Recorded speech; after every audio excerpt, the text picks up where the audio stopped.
Jamie, I'd like you to cast your mind back to your days in the Old West. Okay, supposedly there's a cowboy myth from back then that you could disarm an opponent with your pistol without harming them. You mean you could shoot a gun out of their hand? Exactly. I was wondering when we'd get around to that one. The time has come.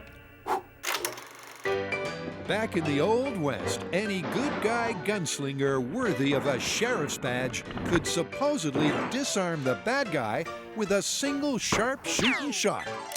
But is this really possible? And would you really leave him and any bystanders totally unharmed? Mine may not be so good the next time. So, cowboy, since you were there, you want to tell us how it worked in the Old West? Well, there are two parts to this. The first is unarmed and the second is unharmed. Which do you want to start with? Well, I'm thinking, how much force can you hold on to a gun with? Let's make a plywood cowboy, give him the same amount of holding strength, and take some shots at him. Easier said than done, but we can give it a shot.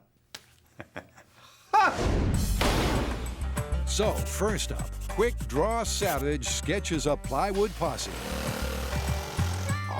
And to give his trio of tangerine bad guys accurate handgun-holding abilities, Jamie knuckles down and gets a grip. This stuff right here is some of our favorite stuff to have around because it's like hook and loop, but it's actually hermaphroditic. It sticks to itself.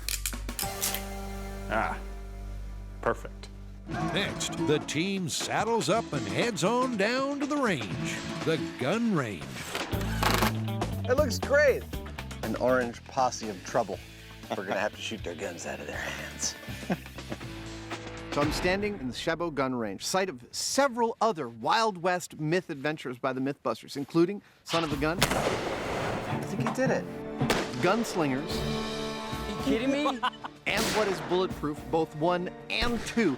This time, to answer the question, could this, the primary sidearm of the Old West, be used in a non-violent fashion?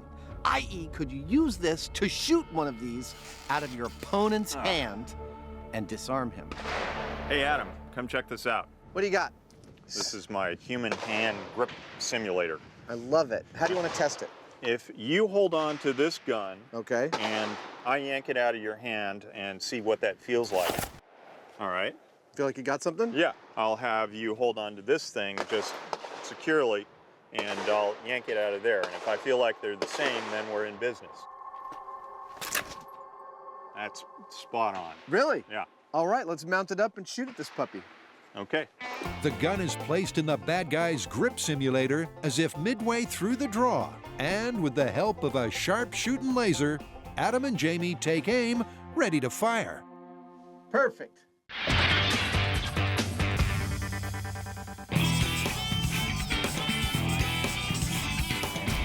Okay, so we're gonna start off this myth with an impersonation. Oh, great. Here we go. Go for it. Drive straight. Stay above 50. How about another one?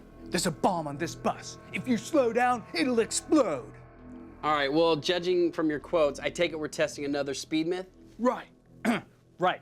Ever since Adam and Jamie tested whether you can prevent a bus from flipping over by moving all the passengers to one side, everyone has been requesting the bus jump myth. I know this one. It's where their bus is speeding along and they get on an overpass that's unfinished and there's this huge gap.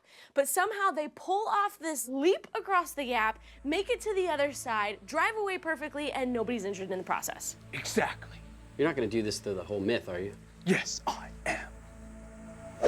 It's a classic scene from the green screen. Let's say this red ball represents our shooter. Let's say the cue ball here represents the bullet from his gun. The myth is that our shooter can fire a bullet and can bounce off 1, 2, 3 surfaces and come back and kill the shooter. Well, that'd ruin your day. I know. Let's test it. Okay. The myth takes place in a half-built skyscraper. It's a pin-up parable for poetic justice. One angry shot at just the wrong angle misses the target, ricochets off 3 steel beams, and returns to the shooter in less than a heartbeat. So how do you want to start this one? Well, I figure we need to start with some kind of a controlled situation. You know, a bench test. Well, to my mind, that just means we set up 3 adjustable steel plates, probably in our bunker, fire a gun into them and see if it ricochets off all 3 plates and kills its shooter. Works for me. All right. You ready to let all hell break loose in here? Yep. From bear bunker to ballistic death trap, the transformation is fast and efficient. Jamie first strips down, then mounts the weapon of choice, a .45 caliber pistol, while Adam takes charge of the Vice Squad. Nice. That's not going anywhere. Nor is this test, unless they get everything right in the setup. If the placement of plates and the gun isn't perfect, they'll be here all day. 3 steel plates and 3 vices in one .45 caliber pistol, and what we've got here is pretty much the bench test setting up the circumstances of this myth, in which this pistol will release its bullet, firing it into plate number 1, where it will reflect off, in theory at least, at a 90-degree angle into plate number 2, doing the same to plate number 3, and hopefully coming all the way back around to where it started, potentially killing its shooter. Now, to make sure that everything's set up nice and jake, I'm going to use some mirrors and a laser. With the help of predictive technology, they're doing Pythagoras proud. The final angle won't quite make a perfect diamond, but there's method behind this deliberate misdeflection. Yeah, it brings the path of the bullet back here so that we hopefully don't hit the gun. Okay. I don't want to hurt it. Adam has no such concerns about punching a hole in his partner in crime. I brought some motivation for our gun. I brought a shooter. That looked badass. Yeah. I figure we put him right here, and if there's any meat on the bones of this, he's going to end up with a bullet hole in him. Okay. So what we've got set up inside the bunker right now is a really idealized situation. In actuality, I'm not so sure it's going to make it perfectly all the way through. I don't know. I've seen a lot about bullets when they hit metal objects, and I'm expecting some spatter. And they both seem to think that the spatter will matter. Bullets aren't lasers, and in fact, the bullet we're using is going to be made out of lead. These plates are made out of steel, and if you put lead against steel, steel wins. In other words, that bullet's going to deform seriously when it hits a steel plate. Adam puts paper to steel to help mark the points of impact. When he's done, Jamie carefully loads the weapon. Bunker's hot. And they're ready to shoot with intent to kill Dirty Jamie. This is ricocheting bullet. Ideal scenario. And 3, 2, 1. I only see one plate with a mark on it. Second plate doesn't have anything. Well, that's interesting, isn't it? On closer inspection, that turns out to be an understatement. I can already see what's going on here. Look at the back wall. Yeah, all right along here. It's spread out almost 4 feet. So much for, like, ding, ding, ding, it just went shotgun. It looks like the lead bullet shattered, and the high-speed replay confirms their consternation. Well, that didn't work. And there's your problem. That bullet came in and it just kind of laid flat right along the plate. It did. It was so beautiful. It followed the line just perfectly. The fire behind it is gorgeous, and then... Yeah, there's got to be a bullet that holds together better than that. Yeah, I think so. Time to dip into Jamie's private stash.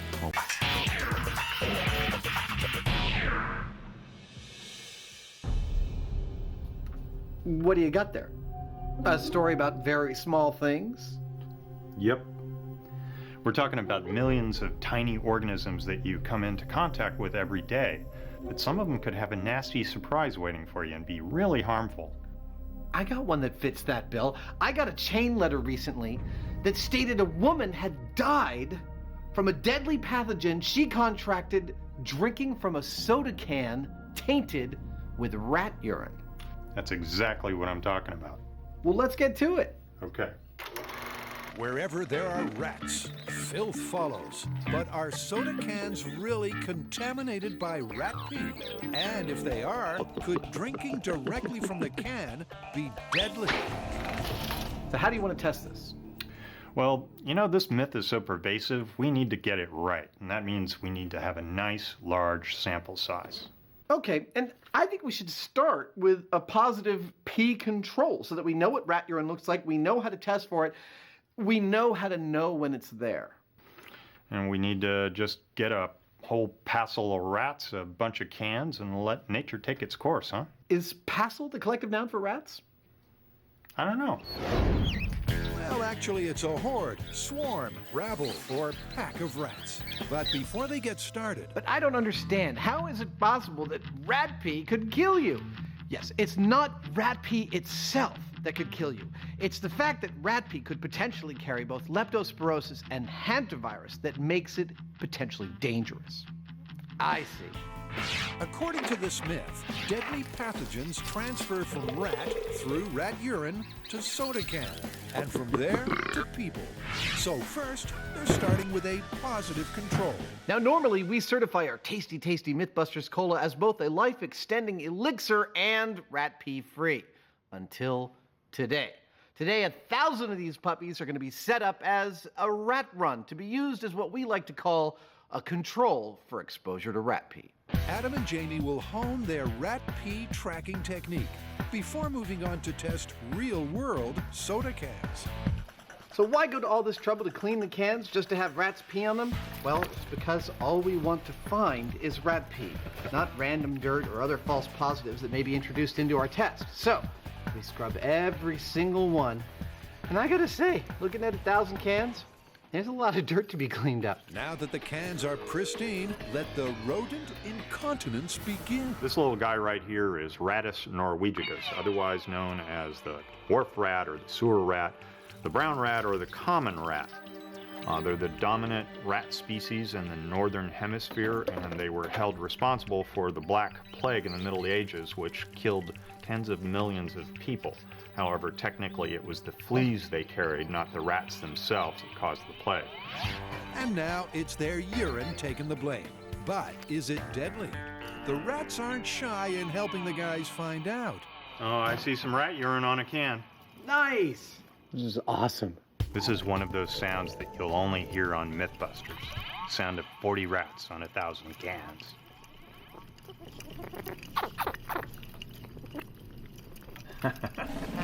And after 90 minutes of the pitter-patter of ratty feet, The rat party is wrapped. Let's put them back in their cages.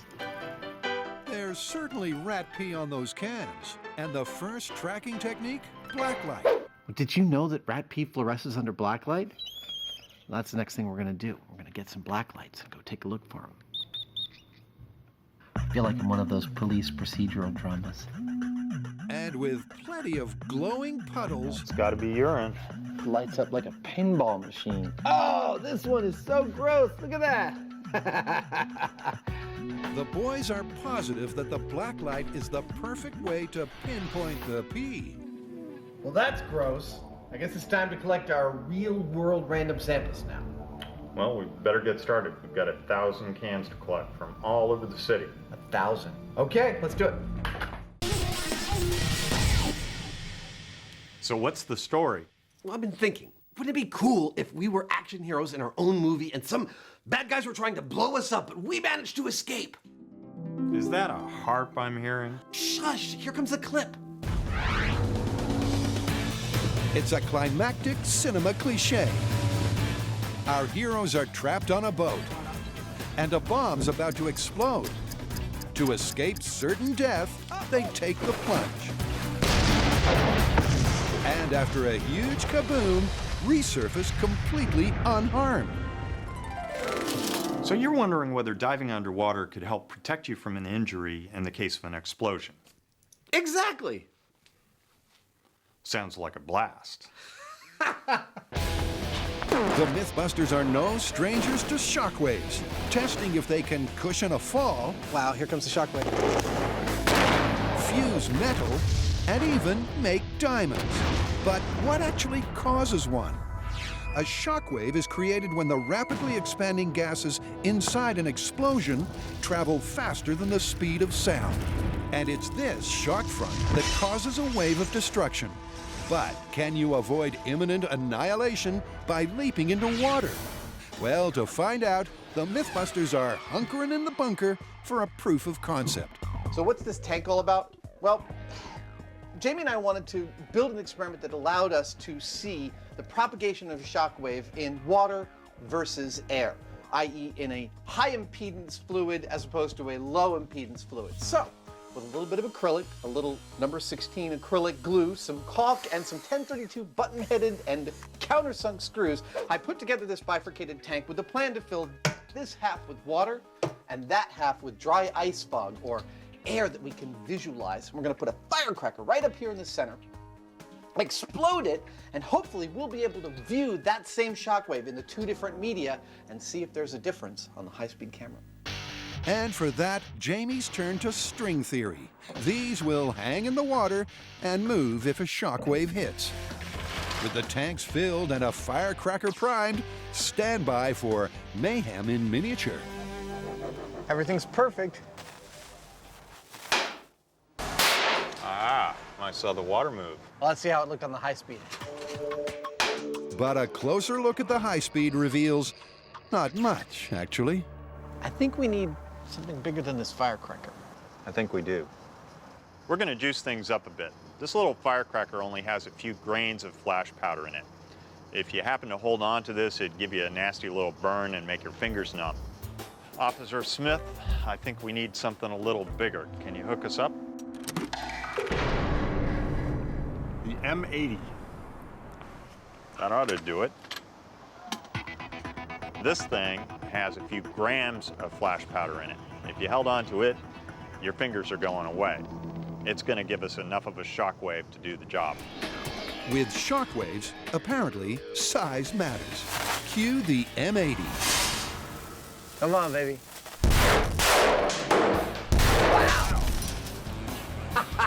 That was loud. And interestingly, I saw the fog move, but not the water. Well, let's check it out on high speed. I didn't see much. Did you? I'm seeing the smoke move around. See that divot there? Remember, they're looking for proof that a shockwave behaves differently in water to air. But the shockwaves aren't showing up on the close-up. So for a bigger boom, it's back to Officer Smith. The M1000. Ah, more? About 100 times more. Hopefully that should tie up Jamie's loose threads. Oh, it's getting close. There it comes. Whoa! I think we're going to have seen something. I think so. Oh, did that blow the door open?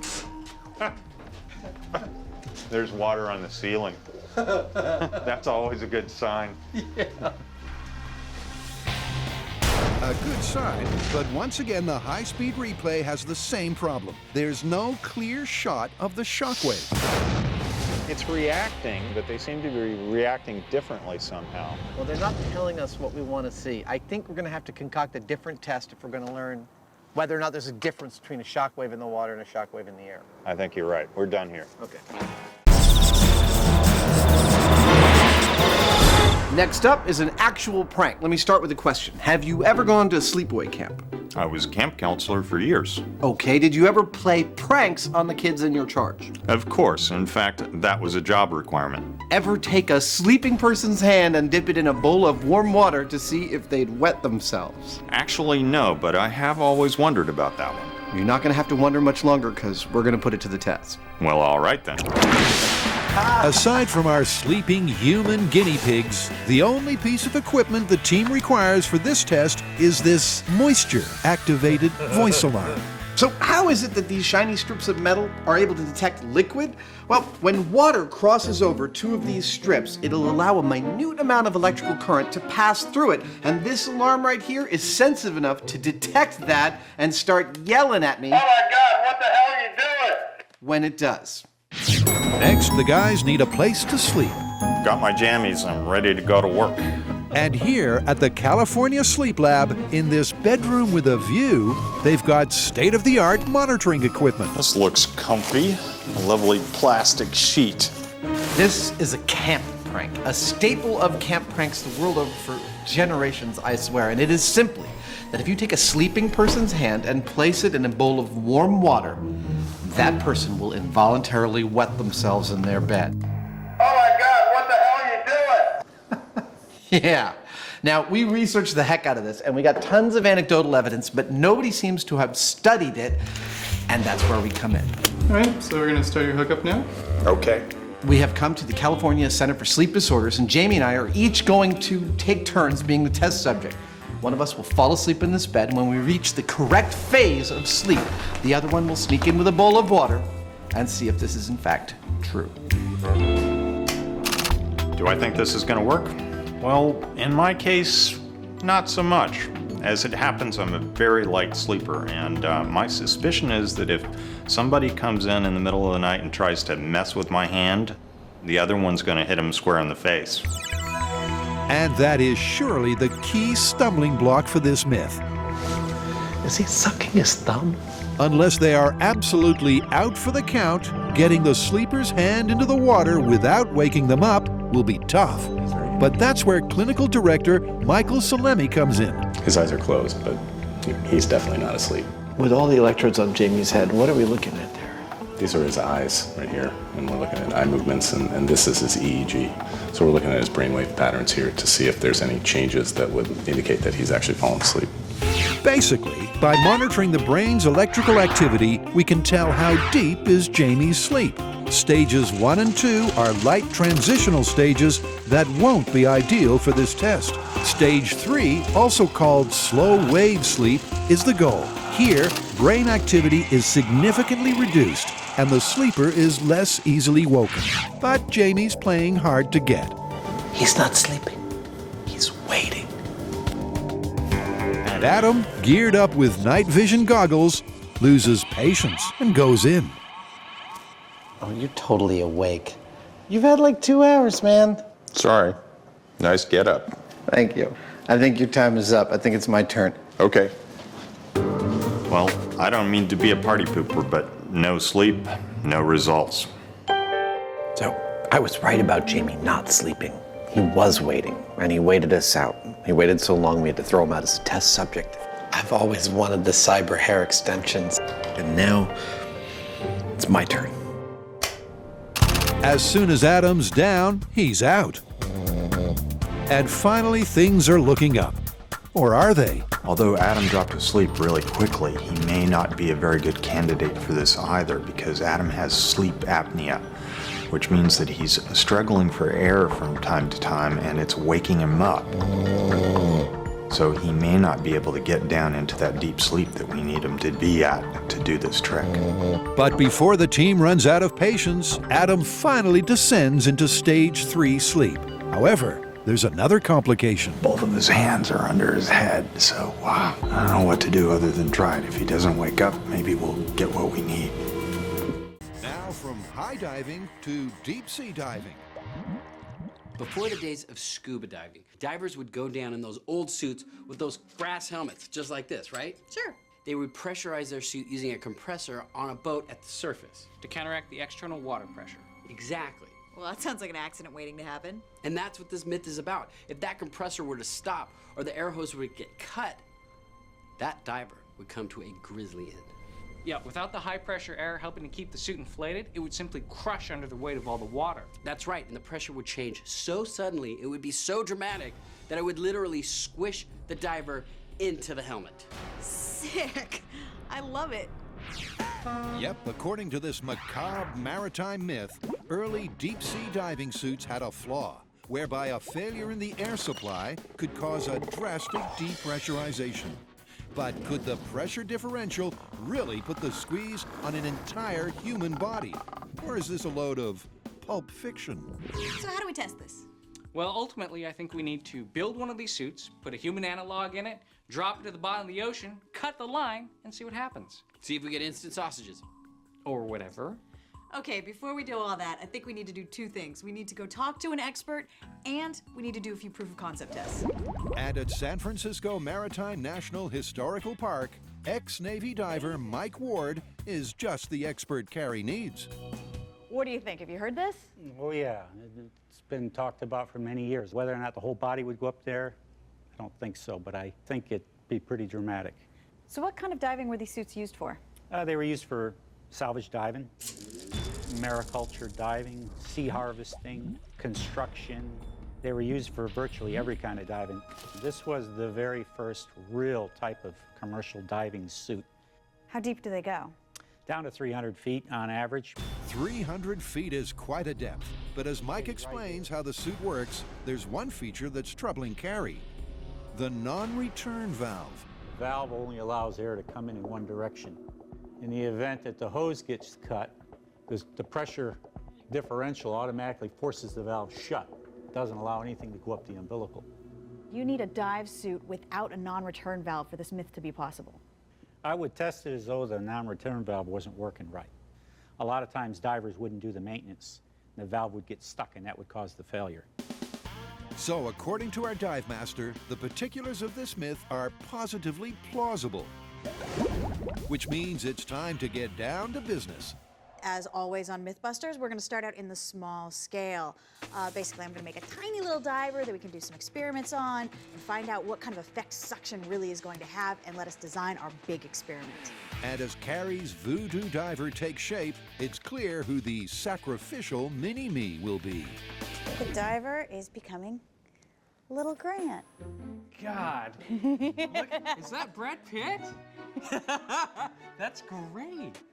It's so beautiful. I love it. Carrie's sculpture turned out great and it looks just like Grant. But in order to test this small scale, I need to turn this clay figure into a ballistics gel figure wearing a watertight diving suit. Now, the way I'm gonna do that is I'm gonna make a plaster mold of the sculpture. Hey, look at that. It's like Han Solo, frozen in carbonite. That way I'll have two halves of a mold that I can paint in latex and cloth. So that way it'll be both watertight and it'll be durable.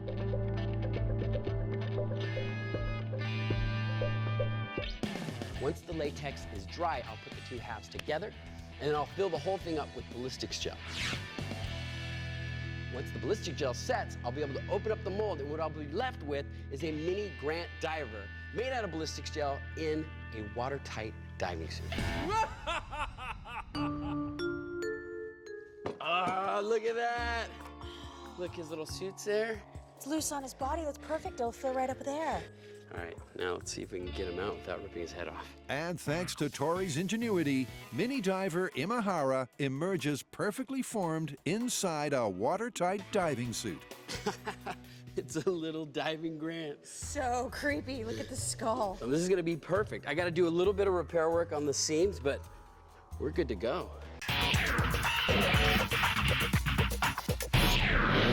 Well, this is a first. What's that, doing a blueprint in the dark? Yes, but also a myth about smuggling in the dark. And we're not talking about your old-timey Barbary Coast pirates. We're talking about modern-day smuggling. Well, tell me about it. Well, according to the viewers, what people are doing is trying to get, let's say, maple syrup across the Canadian border to the United States. And what they'll do is they'll pick a very low-key border crossing and they'll wait till nightfall. Not just any night, very cold, dark, wintry night where it's almost pitch black. They go through the border and they do their entire journey in complete darkness. And bam, you're a smuggler. All right, so the myth that we're testing here is can you drive in the dark without your headlights at speeds and still not hit anything? Sounds like fun to me. It's a technique that's been said to be used by smugglers. Turn off the headlights, hit the gas, race past the border, and no one the wiser. But can it be done in the near pitch dark without coming a cropper? I don't know about this one, you guys. I mean, I have my doubts. It's like, yeah, your eyes can adjust to the dark in 20 minutes, but I mean, are they gonna be able to process images just as fast and as accurately as if you had your headlights on? Well, that's what we gotta find out, right? Why don't we do this? We'll do our experiment at an indoor go-kart track. That way we'll have control over the light levels at all times. Then we can do one run with headlights and compare it to a run in complete darkness. Go-karts, high speeds in the dark? Sounds like a recipe for disaster to me. Let's do it. As always, there's work to do before the fun starts. These guys are actors, producers, and stagehands in their own drive-in movie. The go-kart track is gonna have plenty of twists and turns in it. But since this myth takes place in Canada, we decided we need to add a little Canadian flavor. As we're smuggling maple syrup, we're definitely gonna need some maple trees. Pretty fast workers, eh? The trees are strictly scenery, but wild animals could be a deadly hazard to anyone crazy enough to cruise the 49th parallel with the lights off. Hey? Now, if you were smuggling maple syrup across the Canadian border, one obstacle you might encounter would be a moose. Now, I've made a moose before. However, that one was made out of solid rubber. It was actually designed to withstand an impact from a real car going 60 miles an hour. Wow! Did you see how high the moose got on that hit? For the record, that's what happens when a car plays chicken with a giant rubber moose. It's a result Tori's not anxious to replicate. I'm going with the material that is gonna break away when we hit him with the car. So I'm gonna make the moose out of styrofoam. Hurry up, we need those done by lunch. In fact, the team has till nightfall to ready the props for the great syrup smuggle. A moose. Grant's found a venue that's willing to stay up late. So to put this myth to the test, we couldn't just go out on city streets and drive around with no headlights. That'd be way too dangerous. To test this out, we need a venue that's controlled and repeatable, where we can test things out safely, scientifically, and most importantly, sensibly. But seriously, this is the plan. We're gonna drive this course in the dark, once with the headlights on and then with them off. We're gonna be racing against the clock, not against each other. And we're gonna try to go as fast as we can without crashing. Yeah, because if you crash, that means you got caught by the cops. And to make sure we don't remember the course, we're gonna drive the first round in one direction. And then the second time around, we'll go completely backwards, because there's no way we can remember that. Sounds like a plan, but let's not put the cart before the moose. They still need to litter the track with some natural impediments. Hiding somewhere round a corner, our surprise moose will test the driver's reaction time. I have to get another one. This one's not trained very well. Yeah, that's good. And dropped randomly at the end of a straight bit, this log will test their long-range visual acuity. It's a platform 120 feet tall just for dropping stuff. This is a motorized steel barrel just for strapping down a car and turning it upside down. I'm not sure what this one's for, but I'm pretty sure I could come up with something cool to do with it. Where am I? I'm in Arizona, in the middle of 150 acres of pure awesome. This is pretty much what I would design as my ideal playground. It's a test facility designed to break things, smash things, make them fail, and analyze the aftermath. This is one of the test facilities owned by Exponent Systems, and today they're going to help us smash some cars. And first up to feel the crash force is this. So this is our car. This is our car. We're gonna smash it at 50 miles an hour into a wall. Well, let's get started. All right. How's all this gonna go down? This is a 1,280-foot long crash rail. It has a track embedded in it and a cable that pulls a car along that track towards the impact spot. These two V8 engines, which have about 800 horsepower between them, pull this cable, which pulls the car up to the desired speed. When the car gets to about here, the cable's going to release it, so it's traveling only under its own momentum, right into this big steel thing. It's at this point that we'll have a complete picture of what happens to a car when it's going 50 miles an hour and comes to a dead stop by crashing into a wall. It's not just a picture they'll be getting. Jamie has also added some high-tech trickery to capture the force facts. There we go. Inside the car, underneath the back seat, is mounted a block of accelerometers that measure deceleration of the impact in 3 separate axes of movement. That information is sent back to a data logger that's mounted in the back of the car. It records all that information. It's kind of like a black box. Just like in the small-scale test, they'll gather the stats for a 50-mile-per-hour wall crash, a 100-mile-per-hour wall crash, and then finally a 50-mile-per-hour head-on collision. This crash, it's basically a data point, one of 2 that we will obtain in order to correctly analyze our head-on collision. Careful viewers will note that in the full scale, we're following the same experimental procedure as we did with our hammers and clay. We think it has a nice symmetry. Shall we log the pre-crash length? Sure. 15 feet. All right then. All right, the cable's ready. Come on in. With the length logged and the black box engaged, the car is ready to meet its fate, slamming into a solid steel wall at 50 miles per hour. All right, this is one car into one wall at 50 miles an hour. Take it away. Okay, Bob, we're ready for off. The V8 engines roar as they spin the cable. And the car gains speed till it's holding at precisely 50 miles per hour. And then plows headlong into a wall of steel.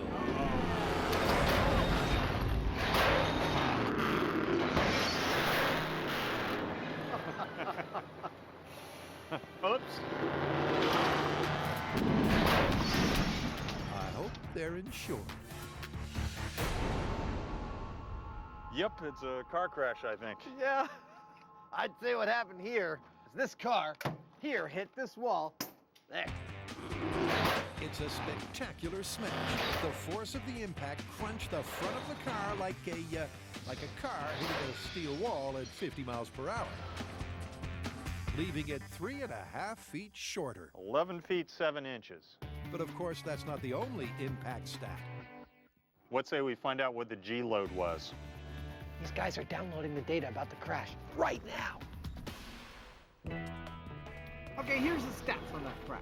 This car hit that wall at 50.7 miles per hour and took an average of 58 Gs in the longitudinal direction. I'm gonna go out on a limb and say that when we smash a car into this wall at 100 miles an hour, the G load is going to be significantly higher. Adam and Jamie have been testing whether you can shoot the gun out of your opponent's hand, leaving them unarmed and unharmed. The unharmed department is not looking so good. That is some nasty damage. And although the bad guys dropped their gun in 2 out of the 3 positions, Adam is not convinced unarmed is working out either. The gun didn't fall out. He thinks there's a missing human link. But with shooting at each other out of the question, how do they test this safely? We're only testing one metric of the gun holder, which is his grip strength holding onto the gun. And I think there may be other factors involved. Specifically, I want to know what it's like for that shooter when that shock force is applied to the gun. So, coming up, one subjective shock force test. And this is Adam's plan. In this test, he's pulling some strings to narrow down the element of surprise. He'll give Jamie an unexpected short, sharp jolt, simulating the shock of having your handgun shot out of your hand. Just don't look that way. I'll look this way. There you go. I'm hoping this simulates to some degree what it's like to hold onto a gun that's been shot. Jamie, you ready? I'm ready. All right, Jamie, hold the gun in the correct orientation. That's great. Now, I'm not going to tell you when I'm going to drop it. It got knocked out of your hand. It did. How did that feel? Well, when you're not expecting it, it's like pretty aggressive.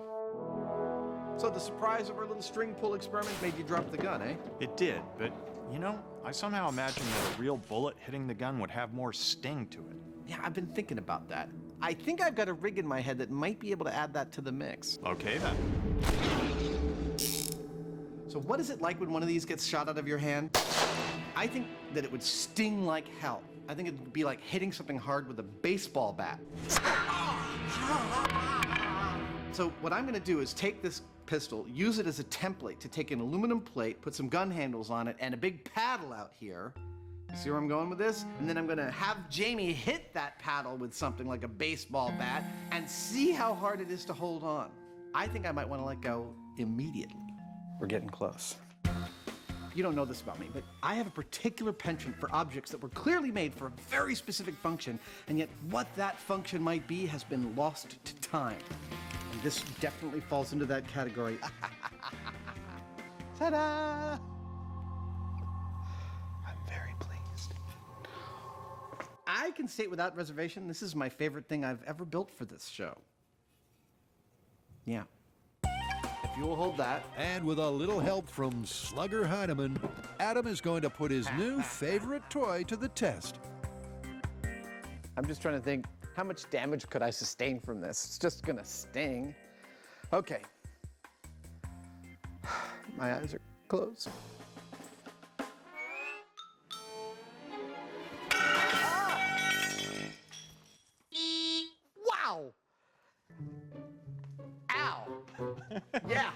No, there's no way you'd be holding on to that thing. God, that hurt. And here's how much it hurt in glorious, technicolored, 1,000 frames a second slow motion. Ow, that looks painful. Yeah, it definitely was a stinging, ringing sensation. Wow! Ow! The shock and the pain in Adam's face was really evident, and may I say also really satisfying. But how does that relate to a bullet hitting a gun in terms of energy transfer? Well, on the one hand, we have a bat, 800 grams. It was traveling 85 miles per hour, and that gives us a potential energy of 428 foot-pounds force. On the other hand, we have a bullet, 15 grams, traveling 613 miles per hour, and the potential energy there is 416 foot-pounds force. Those numbers are basically the same, and yet somehow I'm not going to be satisfied unless I get something really close to an actual bullet hitting an actual gun and one of us holding on to it. Seriously, how are you thinking we should test this? Exactly like that, but with real bottles. Except with head protection. We'll have a closer look at what kind of forces are involved. Okay. So let the bar fight commence. Even though after a few beers it might seem like a good idea to hit somebody over the head with a beer bottle, it's probably not.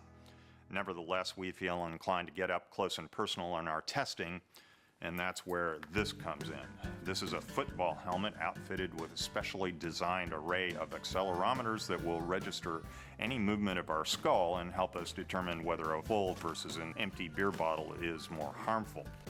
Plus, it's a nice excuse for me to hit Adam over the head with a bottle, which I regularly want to do. You ready?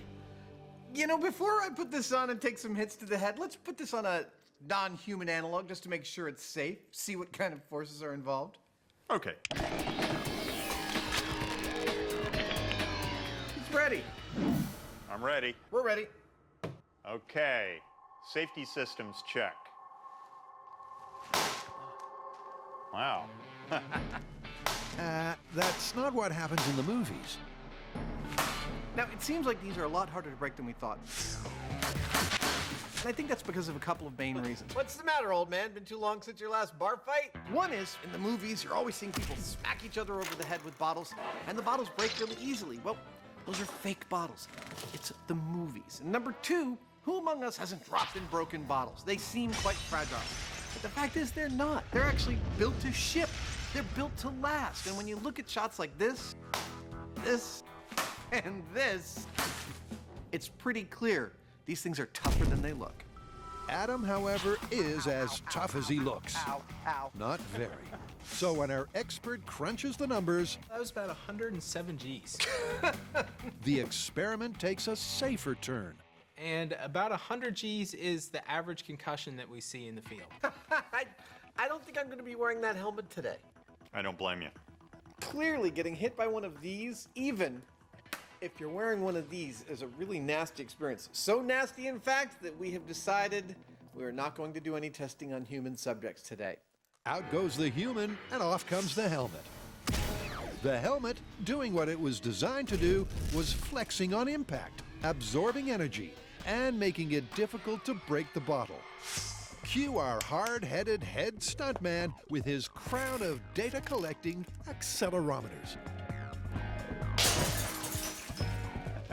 Well, there you go. Did you get a reading? Yeah, it's about 54 Gs. Awesome! Awesome, but one data point does not a sample make. So in a frenzy of beer and broken glass, 33, hard man Heinemann smashes away 11 Gs. until he's satisfied with a sample set of 7, 34, which yields an average of 28 Gs. Awesome! Let's continue with an empty bottle. Remember, the myth is that an empty bottle, when smashed, is more damaging than the full. Are you peeing? No. Okay. It's the comparison that's the key. Okay, here we go. Empty beer bottle. And as the numbers come in, it's clear that comparison does not favor the myth. 13 Gs. So it's about 11 Gs. Less G-force to the head from the empties appears to indicate they do less damage than the full ones. But Adam's got an issue with the experimental design. In general, the data seems to support the idea that it's not looking very good for the myth. But we're seeing huge variances in the G-load on this guy, depending on how hard Jamie swings, which is very hard to control. Clearly, moving forward, we're going to need to remove the variance of the human arm and go with a mechanical solution to solving this problem. I don't think we can call it based on this. No, there is clearly a lot more to this than meets the eye. It's actually kind of thrilling. One way or another, there's more broken glass in our future, though, huh? Yes, there is. Next up is the accidental rocket that could ruin your next barbecue. So you're looking excited. What's up? It's our myth. It's a good one, which kind of reminds me of my childhood. Okay, hit me. All right, imagine a garage or a shed is on fire. Inside is a barbecue with a propane tank. It explodes and turns into a rocket, launching 150 feet into the air. Oh, I've heard of this one. It's very similar to the water heater rocket. The heat causes the pressure inside the tank to build, then there's a catastrophic rupture and sends the tank flying up into the sky. Wait. This reminds you of your childhood? Yeah, I'd rather not talk about it. My parents are still a little upset. Like they said, this isn't the first time we've adapted a pressure vessel. Or deliberately set one on fire. Or even tried to turn a gas tank into a missile. But if this myth is true, catastrophe could be brewing in your own backyard. The story goes that a propane tank once became a rocket. At its perfect trajectory, hit 150 feet. Look, I gotta say, I got my doubts about this. How so? Propane tanks, just like all of the pressurized vessels, have a pressure relief valve built in. When the pressure gets too high, they simply vent off the excess, thereby averting a catastrophic failure. Yeah, but what if the fire is so intense that the pressure is building faster inside the tank than the relief valve can dump out? Well, I suppose it's possible. Fun day at the bomb range. Now, for this myth, we need a burning garage with a propane tank inside of it. Now, since no one's gonna let us burn down a garage, we need to build our own, but we don't have time to build a full-size one, so we're gonna make a miniature one. But we're still gonna build it up to code. It's gonna have studs every 16 inches, it's gonna have 3 walls, a driveway, and a roof. Now that should be plenty of material to burn in order to get this garage hot enough to turn this propane tank into a rocket. So you're probably wondering, how can a propane tank turn into a rocket? Let me paint the picture. You heat up the tank, the pressure inside builds to a high amount. Enough that the tank ruptures somewhere, hopefully in a small pinhole that forms the nozzle. The gas comes shooting out, it catches fire, and all of that causes thrust that launches the tank up into the air like a rocket. They're hoping this neat little outhouse will eventually burn at a temperature of over 1,000 degrees Fahrenheit. It's almost too pretty to put to the torch, but beauty fades fast around here. It's Tori's Playhouse! And a magic word for the day is explosions. Here on the show, we like to say that every day's a good day for an explosion, but some days are definitely better than others. I thought the dangerous part was gonna be the exploding propane tanks. You all right? Oh no.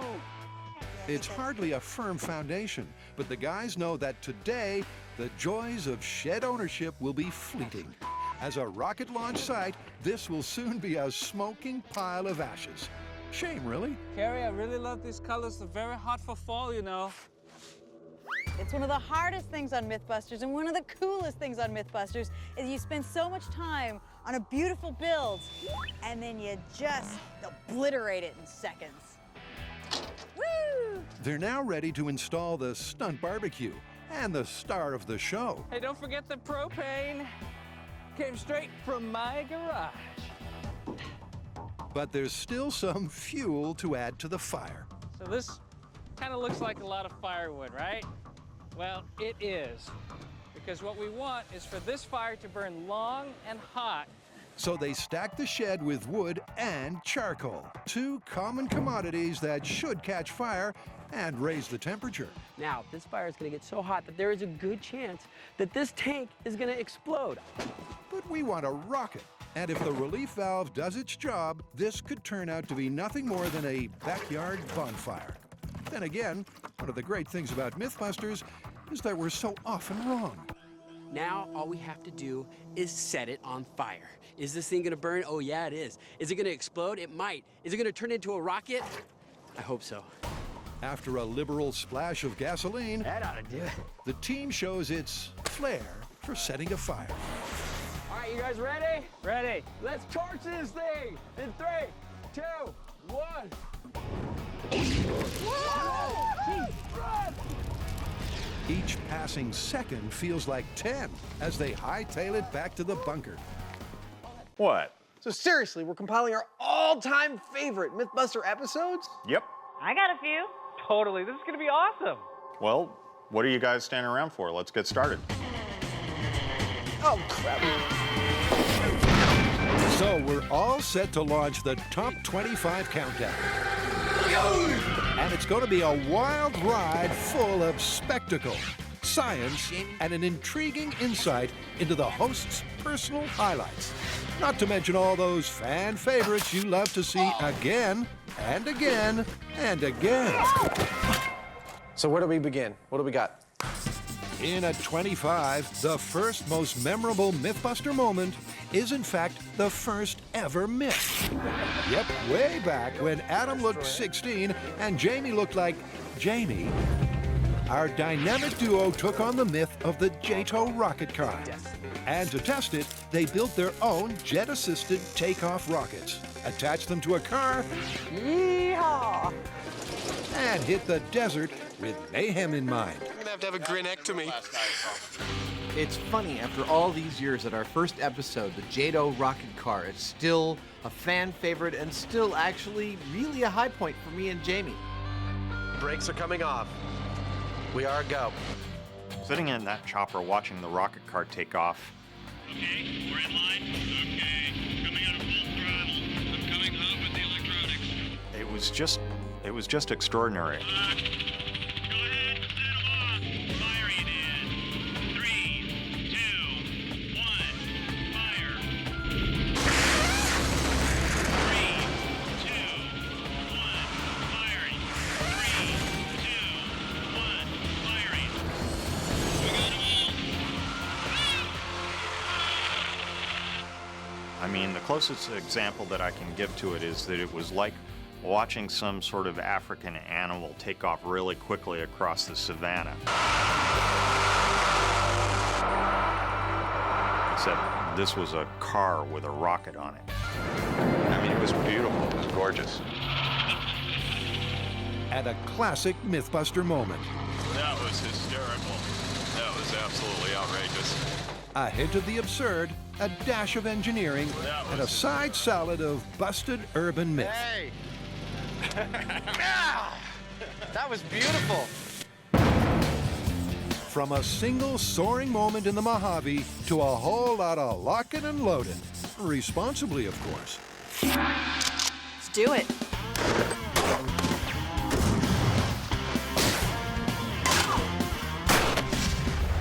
Guns are a part of our standard stock and trade on this show, and I gotta say, I have some reservations about that because, well, they kill people, and that's to be avoided. But that being said, they're often fascinating, elegantly engineered machines that in our hands, where we use materials and tools in ways for which they were never intended, I call it my little pop gun. Things get real interesting real fast. It's a lot of fun.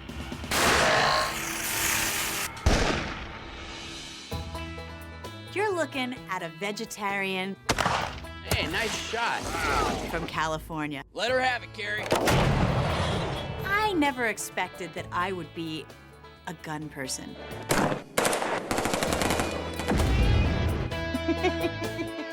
Until I joined MythBusters. Guns and ammo are part of the MythBuster tradition, but that relationship is built on respect and an ultra-safe environment created by expert armorers and law enforcement officials. And if you see anything unsafe, please report it to the range master.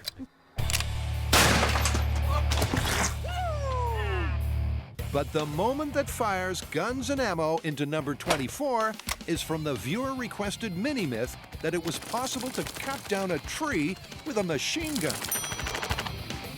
And after Tori and Grant failed with the small arms, our vegetarian tree-hugging hippie stepped up to ramp it up. One of my all-time favorite moments on MythBusters was shooting a Gatling gun to mow down a tree. Okay, we're going hot. I had never shot anything this crazy before. In 3, 2, 1. We're talking 30 caliber bullets, 3,000 rounds per minute. Just Well, you guys may have figured out by now that, well, me and cars, we kind of have this thing, and there's a myth on the fan site that I really want to test out. All right, what is it? Are you familiar with the Cannonball films? Sure, from the 80s, right? Okay, so it's the third installment that our myth comes from. The beginning of the movie, there's a red Lamborghini that is trying to evade the cops. Well, there's a lot of speeding and a lot of weaving and trickery, but man, the cops are not going to accept defeat. So what the sports car driver does is he drives off the road and heads straight towards the lake. He totally floors it, skips across the water, makes it to the other side, and gets away from the cops. Exactly. I love it. Fast cars, skipping across the water. You should come here more often. To flee the forest, a speedy sports car skips the Lake Fantastic. But is this filmic fantasy or stone-cold fact? Could a 1.2-ton car really skim a pond like a skipping stone? So what's the plan? I have watched the scene over and over in slow motion. And what I have found that watching frame by frame and measuring points of reference, the car wasn't going very fast, maybe 50 miles an hour. It went off a little launch and skipped about 4 times over a 100-foot body of water. Okay, sounds easy enough. We get a Lamborghini, drive it at 50 miles an hour, and see if it can skip across 100 feet of water. Who is gonna let us borrow their $250,000 car and drive into a lake to test this? I mean, it's not gonna happen. This isn't gonna be easy. No, it's not. But although you can't always get what you want, sometimes you get what you need. What in the heck did she get that for? That doesn't look like a Lamborghini. Yeah, far from it. Supercar it ain't, but it's still a perfect stunt stand-in. On price tag and top speed, the luxury car has ours beat. But for this myth, what's key is that the surface area, weight, and weight distribution are almost identical. But because nobody is volunteering to drive it into a lake, our resident control geek gets to work. I got a plan. With Grant's remote control under control, Tori's talking tracks. Now for this myth, as well as a car, we need 2 things. 1, we need a long straight road that we can get this car up to some pretty high speeds. And 2, at the end of that road, we need a 100-foot pond for this car to try to skip across. Now, we've looked all over San Francisco. We've looked all over California, and we've come up with nothing, which means only one thing. Road trip, baby. Wouldn't it have been easier if we could fly? With local lakes few and far between, the team hits the road to a familiar location. The last time the team visited the test track of Freightliner, they put some big rig myths to the test. With open space and miles of trackway, it was the perfect place to put their lives on the line. This time, they've added a crucial addition to the end of the track, a giant purpose-built pond, ideal for a sports car to skip. Only not this one. This is just for show. Why'd you stop? We're supposed to skip it. Yeah, but that's why we have make-believe Lamborghinis. Where did you get that car? Well, a good friend let me borrow it. Forget the car. What do you think about our pond? This is a gorgeous pond. This is a little bit bigger than I thought it was going to be. Yeah, we made it to the same dimensions as in the movie. 100 feet long, 27 feet wide, and 3 feet deep. But you know, before we get to testing, since we can't use your Lamborghini, I got to get to work on the car. All right, we need to talk about that ramp. Yep, with a perfect pond to skim, Tori and Jesse break out the heavy machinery. All right, so now what we're doing here is we are building a little ramp before we actually hit the water. Why? Because that's what they had in the movie. We can look at it as close as we possibly can. And that Lamborghini had a little bit of lift before it went across the water. A little lift that equates to a movie-matching 8-inch mound. With that time lapsed into place, Jesse casts the first stone. Now this whole myth is about skipping a car across the water like a stone. I'm sure you've all tried it before. If you get a smooth enough stone and you fling it just right, it'll actually bounce across the water's surface.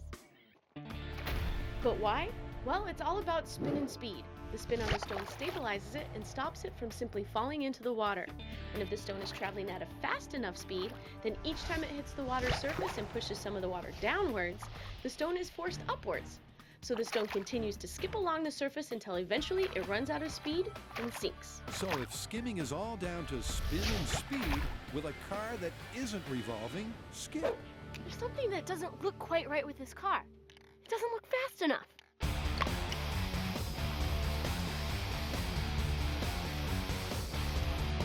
That's a fast car. Where do you want to start? Well, as much as I'd love to just build a big old slide and slide down it, something tells me that that might be dangerous. Yeah. So I'm thinking we should start here in the shop and do a kind of proof of concept. To see whether we think we can get that kind of distance and precision. Exactly. Let's start with a small slide, a small slider, run it through some paces and see what we get. Without putting our bodies on the line. Yet. Yeah. It's a slippery slope to the truth. So they're starting with a proof of concept.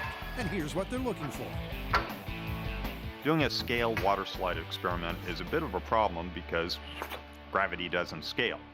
But it's no big deal because I only need our little dummy to land in about the same spot over and over again, because if he doesn't, he's toast. Secondly, based on our video, to scale, I need him to travel about 16 feet. 16 feet is the approximate X marks the spot for the kiddie pool. Mind if I take a quick look how he slides? Not at all. Knock yourself out. If we get those things, then this might actually be doable. Not that bad. But not close to leaping off of that and going 15 times his own height. No water. Yep, this is about to get a lot more slippery when wet. The blue-colored water helps the guys ensure that the whole slide is lubricated. And then Stunt Adam takes his first slip. Slip and slide, scale test. 3, 2, 1. Oh! That's awesome. He left a little blue stain, nicely marking where he landed. 9 feet 8 inches. 9 feet is hardly the 16 feet Jamie was looking for. But the guys have a slippery trick to try. You want to try it again, but throw a little dish soap in that water? Sounds like a good idea. I'll be right back. Using soapy water to further lubricate the slide will reduce the friction on the stuntman. Oh, yeah. Helping him to accelerate and hopefully fly further. Here we go. And 3, 2, 1. Boom! Sure enough, the soap surfactants made Mini Adam go the distance. But what about accuracy? Here we go, looking for the same spot. When I look at this rig, I think he's not gonna hit the same target every time. But that's not gonna stop us from trying. Is it, little dude? Oh, I'd rather be done. No, you got a few more slides. Okay, here we go. I'm not getting tired of that. It's not tiresome, but neither is it accurate. So Jamie's got a plan. I'm wondering about fixing him so he's in this position. Yeah. Binding the arms and legs should streamline Mini Adam and help him to land in the same place twice. But before he flies, the slide needs another spritz of soapy water. I figure we should use something like this for the full-size ramp, but larger, like one of those handheld weed sprayers. I can't see it putting out anywhere near enough liquid. I think it will. If you want to bring it, that's fine, but I swear, if we end up using it to cover the ramp, I'll pay you $100. All right, then. The gentleman's wager stands. 3. So the tiny slider is tossed down the slide. Zupa! Again. And again.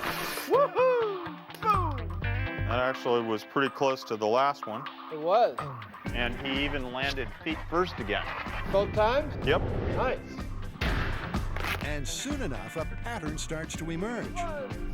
The more they send streamlined Adam down the slide, getting pretty much in the same area. Go ahead and mark it again. I'm getting kind of excited.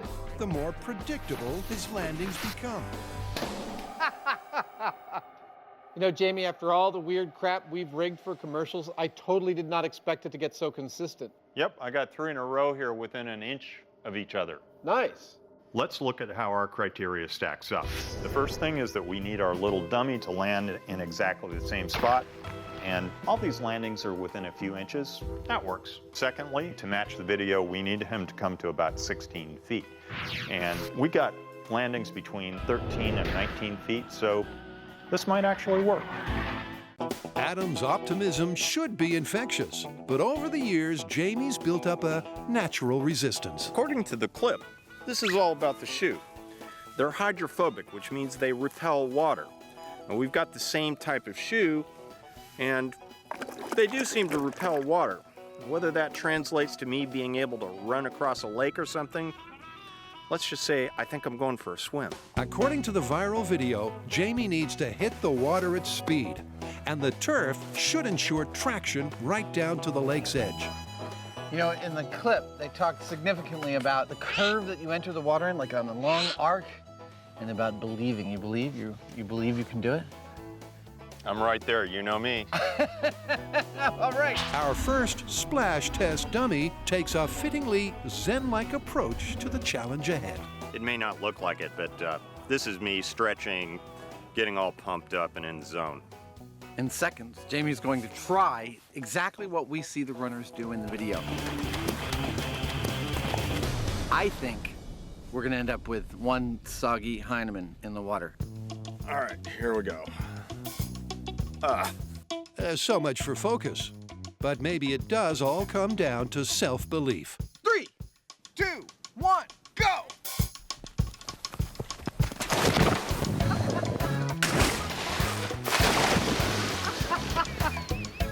Or maybe not.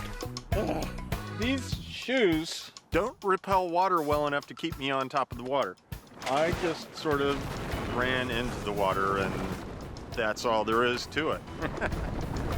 All right, come on out. I want to give it a shot. So, any words of advice? Keep your mouth closed. It's sort of like you should duck poop in there. Oh, God. No problem. Adam's instincts tell him a longer run-up might yield a better result. Okay, I'm ready. In 3, 2, 1, go!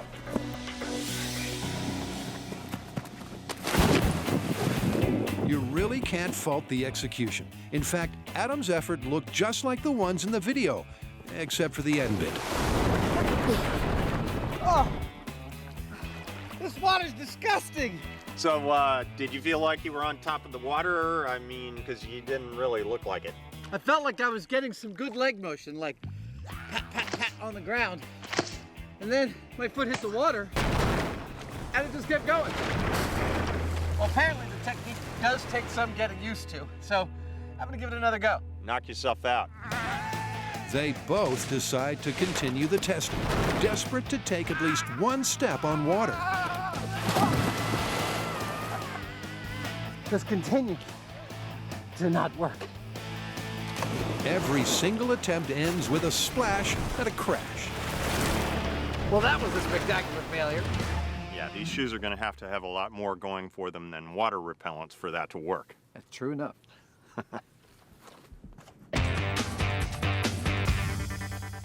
Now, to a myth that takes self-preservation to its natural conclusion. All right, so as you guys know, and you guys definitely know, we have tested a ton of myths where we have taken everyday objects to see if they're bulletproof. Like laptops, sheriff badges. Yep, and we've also done an episode on what is supposedly stab-proof. Like money. Exactly, but you know what? This one is gonna trump them all. We are taking everyday objects to see if they're bomb-proof. And those everyday objects, as suggested by you, the fans, are a table, a car, a wall, and a dumpster. All four inspired by Hollywood. It's the kind of stuff you see all the time in action movies. Moments before a bomb blast, the hero leaps to safety behind a parked car. The heroine is just close enough to reach that cinder block wall. Or the sidekick, who's still got a snappy line or two left in him, finds refuge in the refuse.